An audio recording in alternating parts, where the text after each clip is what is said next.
Coach Ro from RocioFlores.com, and today's topic is, should I have a partner? Now, this topic is going to be relating to the business world. Before I get started, I want to ask you guys to subscribe to my newsletter. That way you can get my monthly newsletter. I only send it out once a month, and I just put out, all the posts that I've done throughout the month, and then I give you guys a little bit of information on how you can get some personal growth going in your life, and then I share a little bit about what's going on in my life. And sometimes I'll share, maybe like a really special deal that I have going on with a product or a service that I'm affiliated with. So, should you have a partner? Now, this question is relating to people who are starting a business or going into a business together. Obviously, it's not the same if you're starting like a job or a career. So this is going to be more on the business end of it. And with any should questions, I'm not going to tell you what you should or shouldn't do. More like I'm going to just give you some of the thoughts to have to make the decision. So I'm going to give you 4 points to think about, and they're questions to ask yourself. And hopefully, if you're already thinking of somebody in mind as a partner, have them, think about these questions as well. So the first question is, what kind of a business is it? So let's say you've already decided on the business. Is it a service-based business? Is it a talent business? Is it a product-based business? Is it going to be online? Is it going to be local? How are you supposed to market it? How are you supposed to, administer it, manage it? Think about these things, because for a service-based business where you're offering a service, are both of you going to be doing the service part? Or is one of you going to be like the talent? One of you is like the head and they do the service part and the other person's the administrative person? Or are you both going to be doing the service? And how are you going to establish boundaries, and how are you going to set rules, and how are you going to make sure that the quality of the work is the same with both of you? What will you guys be sharing? How will you get help from each other? If you're both doing the administrative side, who does what? So you have to think about those things. When it comes to things like sales, that is usually an easier one, just because you can both be out there selling the product, and it's about the product rather than the person. If it's a talent-based business where you're like selling your artwork, is one of you better at doing paintings, the other one's better at doing sculptures? Or if you're making crafts, like if you're making handbags or shirts, just do each of you pull in a different kind of market? Do you guys each have a different following online? How are you guys going to manage that so that this business stays fair? How are you going to divide up tasks? What does the business actually require you to do? A lot of people go into business with their spouse, and it's just it's natural to do it with your spouse because you're both at home, you already live together, you already do everything together. A lot of the times, that's the hardest thing to do, because you both have different expectations of what you want. Maybe you both feel like one should be doing one thing, and then now you also have to divide up the tasks in the business and in your life, and that's a whole other thing that you have to think about. If you have a best friend, if you guys were partners in school and you guys were partners through everything, how did those tasks go? Like, who did most of the work?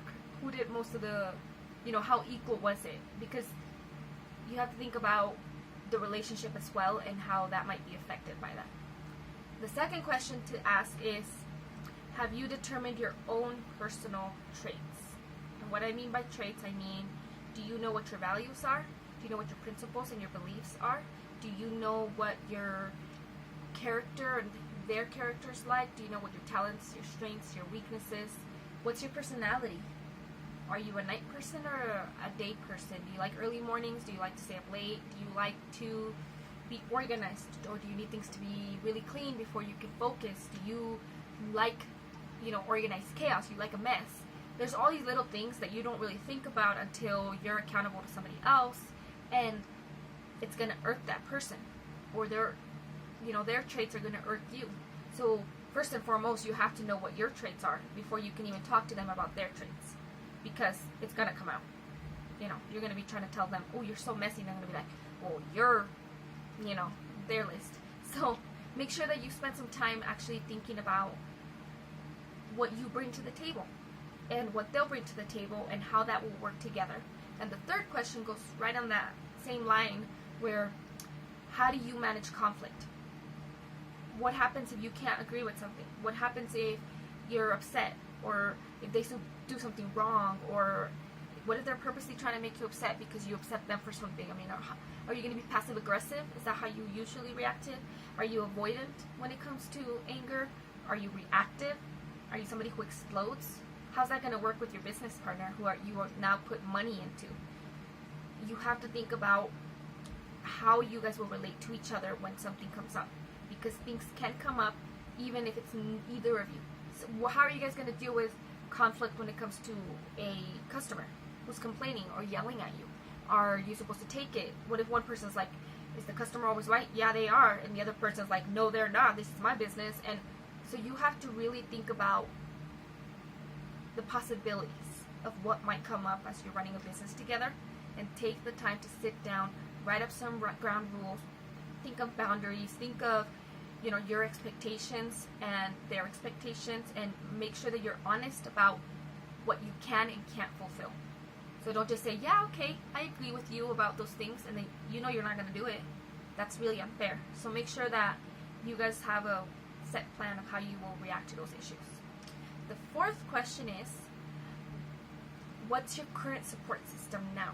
So who do you go to now for support? If you were to do this alone, who would you ask for help? Who would be answering your questions? Who do you go to cry when you're freaking out because it's so hard and you're tired and you're stressed out? Your partner can be that for you. That's, you're doing this together, and you're going to have to know whether or not you can go to them when you're struggling.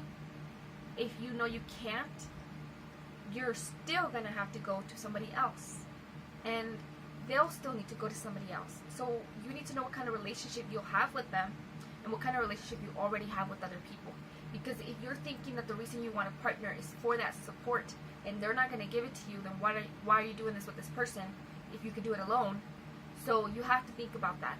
If you're somebody who doesn't really care to give support to somebody else, and you're in a business where you could basically both be doing it on your own, you have to be honest and upfront about what you will or won't do for the other person, and who you will be for them in their life. Because they might want a partner because they really need support because they don't have any in their life. And you might want a partner because you just don't want to do half the work. So think about it, and it's up to you. It's your decision. You get to decide. This is your journey, your business. It's possible to do it on your own. It sucks if you don't have support. So you need a support system regardless of whether it's a partner or your spouse or your family or friends or mentors or strangers online.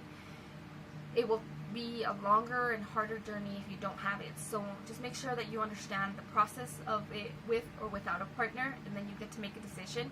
And then really, really spend some time choosing a good partner. So once you understand what your traits are and what you both can and can't give, and what you will and won't be able to give, then you need to assess what the other person is, because it doesn't matter if they're your friend or your spouse or your cousin or your sister or your mom.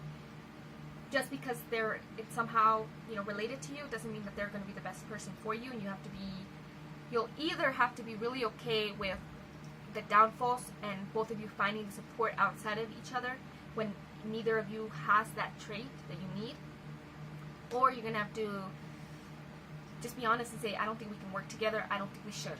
Or maybe you need a third person. So that's something you would both have to think about. So hopefully this video helps you, gives you a little bit to think about before making this decision, and it helps you make the decision.